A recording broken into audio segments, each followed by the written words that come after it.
welcome on back. Welcome on into the RRTB Boxing Show, the Ready Talk Boxing Show. I'm your host, Mr.A, the host of your show, the Boxing Rehab for Us Junkies. Today's episode, we're going to talk in middleweight. We're going to do a lot of middleweight talking here. Wasted opportunities, step-ups, I would like to see. It's a lot of that. You could talk about a lot of that in the middleweight division. With its champions, I'm not going to really consider Saul Alvarez, that franchise shit, you know. I'm just going to Charlo, the newly appointed Murata, GGG, and fucking Demetrius Andrade. The tall... Well, what do you call himself? The tall. I'm not going to say what the fuck he calls himself. That sexual shit. Where can I start off on this? Jamal Charlo. What is to come for him? Any name. It's that because we give Jamal Charlo a lot of credit. We give him a lot of eyeball test credit. We give Jamal a lot of passes on the eyeball test alone. We're letting him ride that Julian Williams uppercut. We're letting him ride that for a long time, and it's a whole different weight class. Do we think? At Jamal Charlo, eyeball test. You know, boxing is the worldwide year-round sport. Do we think that Danny Dignam could beat Jamal Charlo, number 6 in the WBA? Do we think number 12 Vincent Feigenbutz? He dropped down in weight, huh? Do we think that's the IBF number 12. Do we think number 5 in the WBA, Sergio Martinez? That's just a joke, you know. Michael Zavarfa fighting Mundine, but he's number 8 in the WBA. Number 4, Shalecki. You know, Matt Kobarov is number 9. But I can see, what do you say about number 9? What do you say about Matt Kobarov against Jamal Charlo? Some of you might say he beat Jamal Charlo. So who's to say that number 7, Patrice Vallone for the WBO, can't do what Matt Kobarov did? Jamal Charlo, it's where. How much patience can we have with him as boxing fans? Like I said, do we hate his skill set? Do we hate his character? No, I think his character is good, you know, the cool cat who can at the same time be the villain so easily, and he seems to have the microphone persona when it's time to promote a match off camera. When it's time to chill, he's chill. But when it comes to the boxer, the one that's the entertaining for us, Jamal Charlo is a cool character. We're giving him a pass for a shitty resume. Number 6, Brandon Adams, who's now number 8, Dennis Hogan. But at that time, I believe he was brought up from 154. I think he's even back at 154 trying to get a if I'm not mistaken, trying to get a damn, what the hell is son's name? Tim Tszyu. So who else did he fight at? Who else did Jamal Charlo fight at 160? Was it Matt Kobarov? Was that 160? Yeah, Kobarov, Adams. Tough spot. I miss him and seeing that Jaime Munguia, his number 1 ranked contender, who's going GGG route, who's number 9. Jaime Munguia is number 9. And he's going to GG route. Connections, the zone, whatever you want to say, money. Jamal Charlo. What is going to happen? I'm hoping that PBC, who is desperate for opponents, I hope they don't. There's two things I hope. I hope they don't reach deep down in 154 again. And then secondly, what I really was hoping, that they give number 5, if they fuck around, and give number 5 a shot. Heimbeck, Alim Kahuli. I know I killed that name, but I like his skill set. He's also ranked number 3 by the WBO, behind Munguia and Liam Williams. That being the champion of Demetrius Andrade. Demetrius Andrade and Jamal Charlo each wasted an opportunity, to me, in a very big way. And I know I'm going to speak on something, and I know they're not going to do it. But, I'm not even going to mention them. I mentioned 2 other fighters who I think have a better opportunity than those 2. Because they missed this opportunity right now. So I know they're not going to try and get that, what I'm going to mention later in the show. But when the WBA title was relinquished by Canelo. Now, we pretty much kind of thought, okay, Murata is the world. He's going to get bumped up to super. We all kind of figured it was going to happen. It makes sense in the rules. He defended it once or twice. It only makes sense that happens. You're like, and the second logical thing was probably, okay, if he's not bumped up, he somehow fights Chris Eubank, the interim, as a knockoff.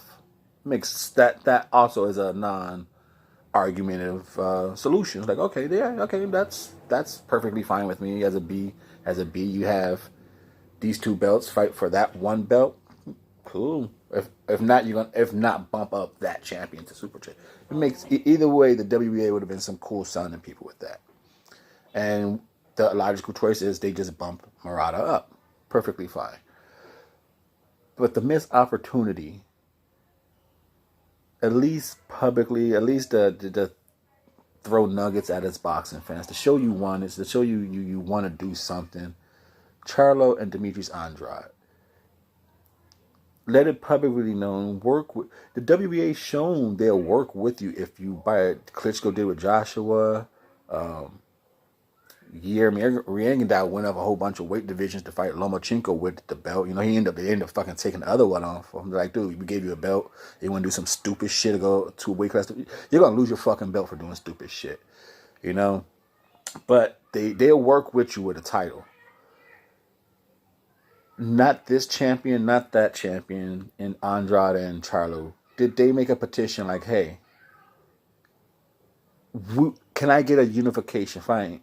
Can I get a unification for that title with Murata? If you're going to bump Murata up, let me fight him that fight for that. Let me and him fight for a vacant title. Klitschko, Joshua. Will they have done it? It's with a network. With networks, the Zone and PBC is a whole different argument, but at least to let it be known, to let it be shown to your boxing fans, to the sport, give the sport that injections of excitement. Give the boxing junkies something to talk about. Like, oh shit, Charlo, Andrade, they won it. Their fans will start barking. But no one made a tweet. They'd tweet some other shit. They'd tweet some, I don't know I don't follow all that, but I bet you they tweeted some other shit within that time that Canelo vacated the belt. But obviously, due to the silence of what I'm talking about, none of them tweeted like, hey, WBA, Canelo just vacated that belt. Let me fight Murata in a unification too. Nope. Waste opportunity. And then you got Demetrius Andrade over here. It's again. I feel, because I'm a boxing junkie. This is not against Andrade. If you're on this show, you're a boxing junkie, so you might agree with me on this little. I won't mind Liam Williams beating him. I won't mind Liam Williams beating him because it just seems like I get it. Nah, I can't really say because I like Andrade a lot. I like Andrade a lot. I do. The reason I like Andrade a lot, I like him a lot. Besides his skill set, he says the right things about being a ducked fighter. He says it like, hey. Now, there is some times where it seems like he's, like, again, a missed opportunity.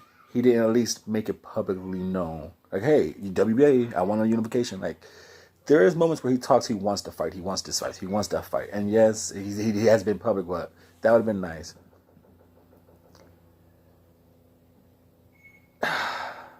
I like him because of how he says it. Like, hey, I try and get these fights. I publicly make these fights. I publicly do make these fights and announcements and interviews. I'm fighting ranked guys. And he says their numbers. Number 5, number 6. I like that he says that. You know? Because it gives maybe the casual a little piece of nugget of information. Like, what is he talking about? What is he talking about? He's fighting number 5. What is he talking about? He's fighting number 6. You know, a lot, instead of people saying, oh, he's fighting this bum, he's fighting that bum. At least Demetrius Andrade, like I said, I like the cat because he calls out fights, but at the same time, it seems like he misses fights. You know, it's like he does it, but then he fucking walks away before someone could give an answer sometimes. And, but I like that he does that. I like how he will say he's fighting ranked fighters within the top 15, and he gives their numbers to the audience. A lot of times it goes right over the audience's head because they just don't give a fuck about the other guys. But Demetrius Andrade tries to defend himself with saying that. The other fighters, Charlo, yeah, I'm fighting top 15 guys. You know, throw out their number. Throw out the number, you know, like give that information to the fan that you're fighting a number 2 guy. You know, like, oh shit, that's not the champ, that's number 2. You know, people follow sports, you know. So if the Lakers are number 1, oh shit, number 2's the Clippers. Oh, number 2's the Houston Rockets, man. So see, like, people can relate to shit like that if you tell the fans you're fighting number 2, you know. Oh shit, number 2 got a bye going into the playoffs in the football. Number 2's the shit, you know. You know, I'm fighting number 5 out of 15. Like, oh, okay, you fighting a cool cat then. Okay. You know what I mean? It will help with the casual fan. It will help, I believe, just overall the sport of boxing. But again, I like that in Andrade, that he does give that information out. But the thing that does bother me about this fucker is that he walks away. He walks away from a lot of shit. And it seems like it says, maybe it seems like he doesn't, he does, but he walks a fine line. A fine line. Like I said, if he's out here calling Billy Joe, and Billy Joe saying some shit about come up and fight me, I don't know how, I hope he's not dumb enough to vacate the belt before the fight. Billy Joe's weirdo. He might just, you know, hey, I'm hurt for a year, this contract, I won't fight you. Oh shit, you're beltless. You know, Herberto Ramirez type shit. Where's, you know, give up a belt and know what's happening. So, excuse me, don't give up the belt when you go jump out. You know, maybe after the fight, whether you lose or win, then you have to do a decision to then the belt's just dropped, you know, because it's not fair that you get to go up, lose, come back down, and keep your belt. That's not cool, you know, especially if you're not fighting Liam Williams to do it. Again, I won't mind seeing Liam Williams somehow get this title. I will not mind it at all. You know, is that the boxing junkie in me talking? You know, worldwide, but I like it. I like boxing. Liam Williams versus Yanabek. That's his name, Yennebeck. I can't pronounce his last name though. That'd be a nice fight. That'd be a nice. Yeah. Liam Williams, in my mind before came on to do this show, I was thinking like, dude, like Liam Williams is the perfect example of a silver champion. I looked it up, and the motherfucker is a WBC silver middleweight champion. The best of the other guys. Worldwide other guys, the competitions, the top 3 to 7s. Those guys, that middle bracket, number 3, 4, 5, 6, 7, and possibly 8. Those guys, who's the best between those guys? And Liam Williams, I think he's. When you start looking at those names, like, oh yeah, I ride with Liam Williams on that pick. You figure we'll go through number 3 on down, because I'm going to go 3 because Liam Williams is number 3 in the WBC super middleweight, the WBC middleweight silver champion, and and as you know, he's I'm pretty sure this is wrong here. I'm just looking at BoxRec here. I could have sworn Liam Williams was the mandatory for Andrade. I'm thinking he's the mandatory, because I'm pretty sure he is, especially with him saying all that shit on Twitter too. That I follow. Like I said, I like Andrade, but 3 Williams, 4 Shalucky, 5 Yanabak, 6 Adams, 7 Flacco. The E1, Esquivia, Flacco. And number 8, Dennis Hogan. That's the WBC. Number 9, Kobrov. Then you got Carlos Monroe, Vesculu, Sergio Martinez, Munguia, David Papat, Michael Zafar. Number 9, Antonio Martovov, WBA. You know how the IBF rolls, 1 and 2. You know how they roll. Number 3, Sermeta, who just lost. 4, Patrick Orchowski. I keep... Some Polish dude just got upset pretty bad. Is that him? Like his last fight within a year or 2, he got a pretty bad upset. I'm trying to think, is that the Patrick? But anyway, number 5 is the Flacco again. Number 6 is the same. Number 7, Patrice Vahoni. Number 7 is Merhiam. Butchered last name from you, so sorry. Nursultanov.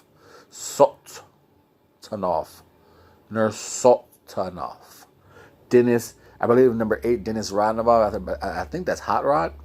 Number 9, Munguia. That's the IBF. So I can just rumbling names off here. We're like, fuck, that's a lot of names. Stop it. But, out of those names, it's like fucking Liam Williams, I believe, is a nice. Oh, I cannot. It's about the WBO though. The WBO. That's a solid bracket. That's like I said. Demetrius Andrade will get shit for fighting these fighters, but if Liam Williams is the champion and he's fighting Yanabak, Kanat Islam, fucking Hot Rod, that'd be a solid resume for Liam Williams. I would give him a solid resume. It would be a worldwide killer. I don't know, because fuck. We know Hot Rod's not worldwide, but that'd be a solid resume. And then fucking throw him a Murata in there as a unification. But if Liam Williams somehow, that's why I say, will it happen? Probably not. But I give him just the shot. I don't know why, because he's been proving himself.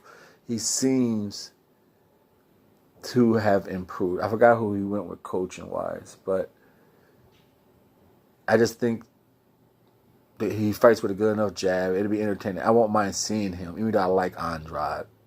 I won't mind seeing him somehow get that upset. I don't know why I'm saying it. It's just when you get a fan on fan, I guess I just want to go with the decision that's a bigger ripple in the boxing. Like, oh shit! I guess that's what I'm going for, because I don't want to see Andrade lose to Williams. You know, I would like to see some type of unification, some type of just a better career for Andrade. Like I said, I won't mind seeing him beat Liam Williams just because I know Liam Williams is a good fighter. I think, you know, I don't see nothing wrong with beating either a low A minus or the silver champion, a B plus. Hey, the B plus got to try and be an A plus, a A guy. Yeah, he's got to try. He's got to try. You can't get mad at Liam Williams for trying. He's reached B plus status. You know, he's got to try to be an A. You know, you already been a sixth man. You already been a punt returner so many times. You already been a kickoff returner. You know, you already been a leadoff hitter. You already been I don't know what the hell they call it in NHL when you just come in. You're a power play guy. You already been that. You got to try and be the starter. So can't be mad at Liam Williams. I don't want to see Demetrius Andrade do it, lose like that, but at the same time, I won't mind seeing. So I would go with Liam Williams just because, like I said, as a boxing fan, I like the bigger ripple in the sport. And then we have Golovkin, who's, you know, right now in his career, he's going for money. He's going for money. If it's not Canelo at 168, because I don't want to talk about that because that's not middleweight. That's just a dangerous fight, I believe. Can he, with Ryota Murata getting bumped up, that's a newly found money fight. Not only was it money before when they were mentioning it, now that it's a unification, it's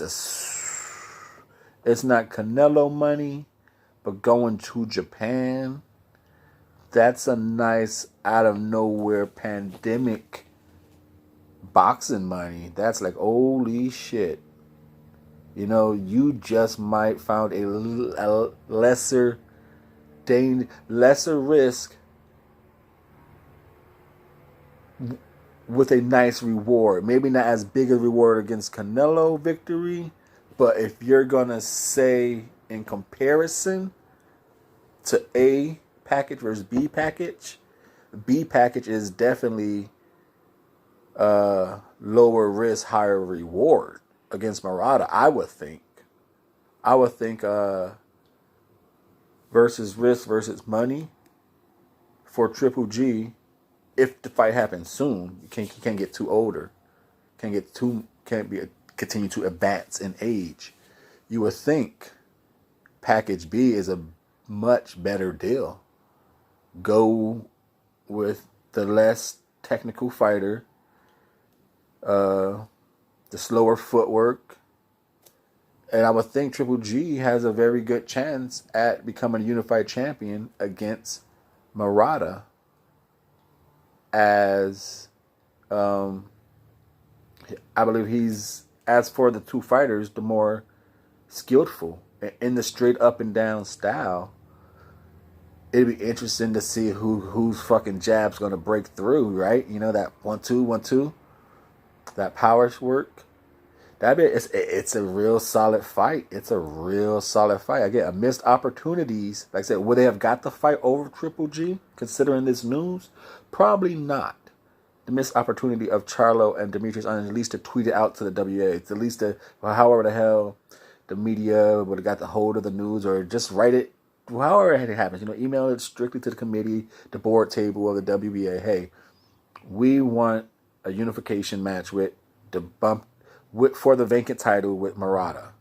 We want it. You know, whether it's fake news, whether it's clout chasing, put it out there. It didn't happen. Would they have got it over Triple G?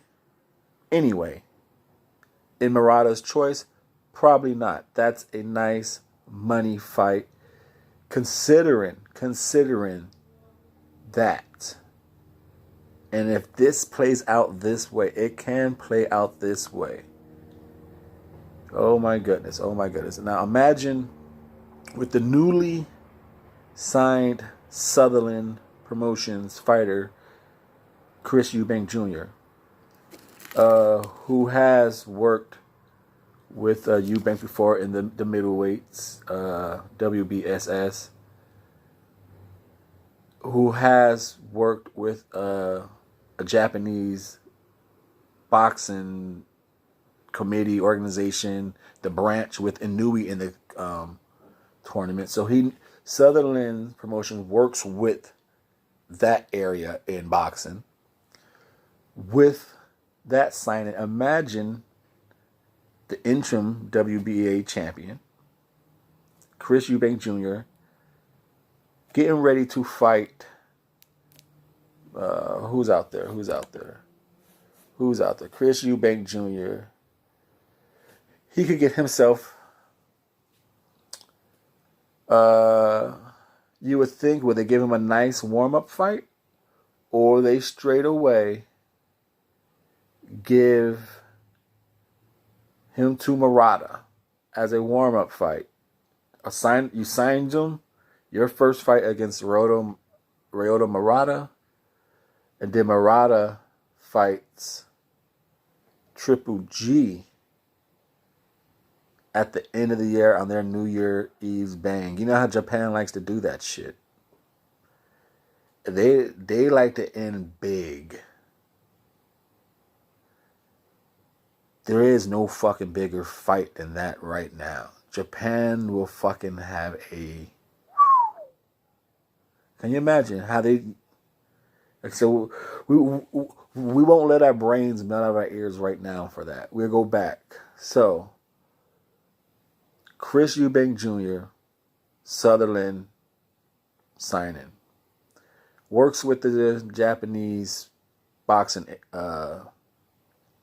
area. The area. Notice how that runs down. Do they give Eubank Jr. a warm-up fight early in the year? How do Murata want to work? Can he fight 3 times and still have Golovkin at the end of the year? It all revolves around Murata, of course. But that's just a possibility. Somehow, Murata and Eubank somehow meet. Possibility. Then Golovkin for Murata at the end of the year. A fucking What's that? Fiesta fucking party, man. Festival. The festival that, oh my goodness. I could only fucking imagine the international news that fight will fucking make for the new year. At least for boxing world. Maybe not in America. It won't be international. But it's just because it doesn't hit America doesn't mean it's not international. That fight. Whew, Triple G and Murata. And then, like I said, it's Japan. They like to finish fucking crazy. You throw a fucking Kenshiro and fucking throw the monster. I don't think ESPN are fucking... But ESPN got Murata too. So fucking throw the monster, Murata. Fucking put Kenshiro. They had him before. I can't remember. I think he got hurt and pulled off that card. Or if they did have him early on, but they didn't show his fucking fight. Punks. I think that's what it was. He was the opener, and ESPN Plus didn't cover the opening fight. I was pissed off like fuck. That's my second favorite fighter, Kenshiro. So, hell yeah, man. Japan, oh man, ESPN could pick that shit up. Murata and Triple G. Oh, but there's that DAZN fucking squabble. They'll make something work, man. Don't be dicks. Damn, that's a fucking squabble. I just talked it. ESPN and DAZN. Bob Rank sent fucking Jose Ramirez over, dude. It'll work. Murata, Triple G, New Year's Eve. Mr. A's thoughts. It's a possibility. That's a high-ass possibility. Thank you for your time and support. This is the RRTB Boxing Show. Thank you for your time and support.